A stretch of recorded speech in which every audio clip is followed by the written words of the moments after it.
আজকের ভিডিওর মাধ্যমে দেখাবো বয়স্ক ভাতার ফর্ম ফিল আপ কীভাবে করবেন, অর্থাৎ যাদের বয়স 60 বছর হয়ে গেছে তারা কিভাবে ওল্ড এজ পেনশন স্কিমে নিজের নাম নথিভুক্ত করবেন এবং মাসে মাসে 2000 টাকা করে পাবেন। এই ফর্মটা আপনারা যে কোনো অনলাইন দোকান থেকে পেয়ে যাবেন বা জনকল্যাণ শিবির থেকেও কিন্তু পেয়ে যাবেন। ঠিক আছে, চলুন এবার ফর্ম ফিল আপ শুরু করি এবং ফর্মের সঙ্গে কী কী ডকুমেন্টস লাগবে সেটাও আপনাদের বলে দেবো। এখানে প্রথমেই আপনাদের একটা রঙিন পাসপোর্ট সাইজের ফটো লাগাতে হবে। ঠিক আছে, এবং দেখতে পাচ্ছেন এখানে লেখা আছে যে স্টার মার্ক লেখাগুলো কিন্তু ম্যান্ডেটরি, অর্থাৎ যেখানে স্টার মার্ক দেওয়া আছে সেখানে আপনাকে অবশ্যই তথ্যটা লিখতে হবে এবং এটা ইংরেজি বড় হাতের অক্ষরে আপনারা ফর্মটা ফিল আপ করবেন। আর প্রথমেই বলছে অ্যাপ্লিকেশন নেম, এখানে যে অ্যাপ্লিকেশন করবে তার ফার্স্ট নেম, যদি মিডিল নেম থাকে দেবেন, না থাকলে দেবেন না, এবং লাস্ট নেম এখানে আপনার টাইটেলটা দিতে হবে। তারপরে বলছে জেন্ডার, অর্থাৎ যে আবেদন করছে যদি ছেলে হয়ে থাকে তাহলে মেল দেবেন, যদি সে মেয়ে হয়ে থাকে তাহলে ফিমেল দেবেন, এবং যদি সে আদার্স হয়ে থাকে তাহলে আদার্স দেবেন। ঠিক আছে, তার বলছে ডেট অফ বার্থ, অর্থাৎ যে আবেদন করছে তার ডেট অফ বার্থ এখানে আপনি দিয়ে দেবেন। ঠিক আছে, এখানে বলছে egg of January current year 2000, এতে জানুয়ারি অর্থাৎ 2026 সালের 1 জানুয়ারি পর্যন্ত তার বয়স কত হচ্ছে সেটা এটা কিন্তু এখানে আপনাকে লিখে দিতে হবে। ঠিক আছে, তার বলছে ফাদার্স নেম, এখানে যে আবেদন করছে তার বাবার নাম, এবং তার বাবার নামে যদি মিডিল নাম থাকে তাহলে দেবেন, না থাকলে দেবেন না, এখন তার লাস্ট নাম দিতে হবে। অর্থাৎ মাদার্স নেম, অর্থাৎ যে আবেদন করছে তার মায়ের নাম এখানে বসাবেন।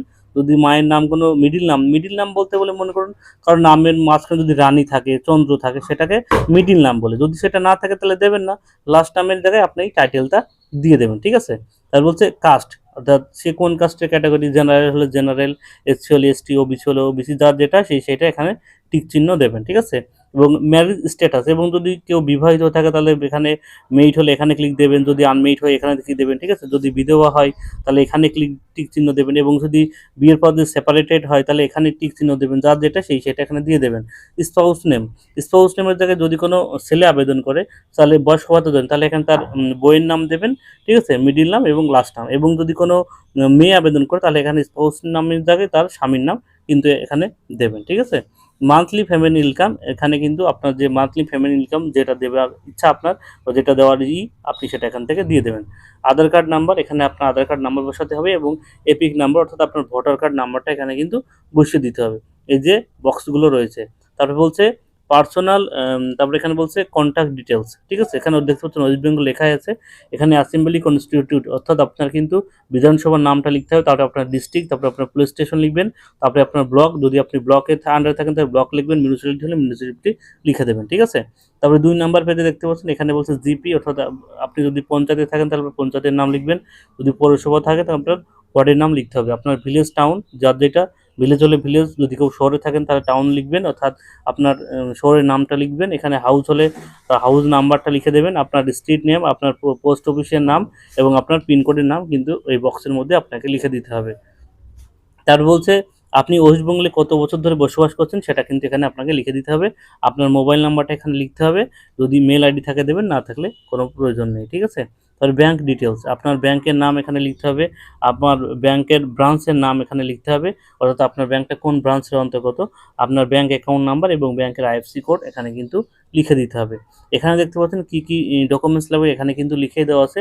পাসপোর্ট সাইজের 1 কপি ফটো লাগবে, আপনার আধার কার্ড জেরক্স লাগবে, আপনার এপি অর্থাৎ ভোটার কার্ডের জেরক্স লাগবে, আপনার কাস্ট সার্টিফিকেট যদি থাকে তাহলে কিন্তু তার জেরক্স লাগবে, এবং copy of the resident certificate self declaration লাগবে, copy of the income certificate, এটাও কিন্তু সেলফ ডিক্লারেশন, অর্থাৎ আপনার দেখতে পাচ্ছেন এখানে যে ইনকাম যে সার্টিফিকেট, এটা আপনি পঞ্চায়েত থেকে যদি নাও নেন কিন্তু সেলফ লিখে দিলে হবে। ঠিক আছে, সেই ফর্মটাও কিন্তু আমার কাছে আছে, আমি লাস্টে দেখিয়ে দিয়েছি সেলফ ডিক্লারেশন কীভাবে আপনি লিখবেন। Copy of the first bank passbook, অর্থাৎ আপনার ব্যাংকের বইয়ের প্রথম পাতা এখানে কিন্তু জেরক্স দিতে হবে, এবং আদার্স প্লিজ যদি থাকে তাহলে বাদ বাকিগুলো আপনি দিতে পারেন। এবং এখান থেকে বলছে সেলফ ডিক্লারেশন, আপনি যদি এই যে কোনো প্রকল্পের আন্ডারে আপনি থেকে থাকেন তাহলে সেই প্রকল্পের নাম এখানে দেবেন, যদি আপনি হ্যান্ডিক্যাপ হন তাহলে দিতে পারবেন, আপনি যদি ফিশার ওল্ড এজ পেনশন স্কিমের নাম আপনি নথিভুক্ত তাহলে দিতে পারেন।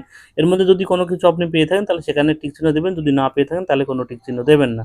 ঠিক আছে, অ্যাকনোলেজমেন্টের এখানে আপনাকে কিছু করতে হবে না, এখানে যারা আপনার ফর্ম জমা নেবে তারা কিন্তু তাদের কাজ। ঠিক আছে, 3 নম্বর পাতাও দেখতে পাচ্ছেন ফর অফিস ইউজ অনলি, এখানেও কিন্তু আপনাকে কিছু করতে হবে না। যারা ফর্ম ফিল আপ করবে অর্থাৎ ফর্ম জমা নেবে তারা কিন্তু এটা করবে, ঠিক আছে।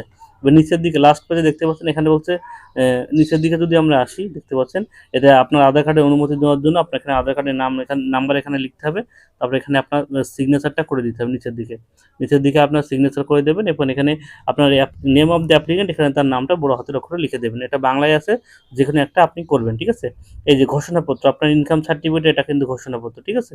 এই ঘোষণাপত্রটা যদি আপনি লিখে দেন তাহলে আর আপনার পঞ্চায়েতের ইনকাম সার্টিফিকেট লাগবে না, তাই কিন্তু ফর্মে বলা আছে। এবং এই সাথে কিন্তু শিবিরে কিন্তু এই ফর্মটার সঙ্গে ঘোষণাপত্রটাও আপনাকে সাথে দিয়ে দিচ্ছে। বলছে এখানে যে আমি ঘোষণা করছি যে আমি, অর্থাৎ যে আবেদন করছে তার নাম, তার এখানে তার গার্জিয়ানের নাম, তার গ্রাম, তার পোস্ট অফিসের নাম লিখবেন, ঠিক আছে। তারপরে তার পঞ্চায়েতের নাম এখানে লিখবেন এবং আপনার পরিবারের আয় কত সেটা এখানে লিখবেন।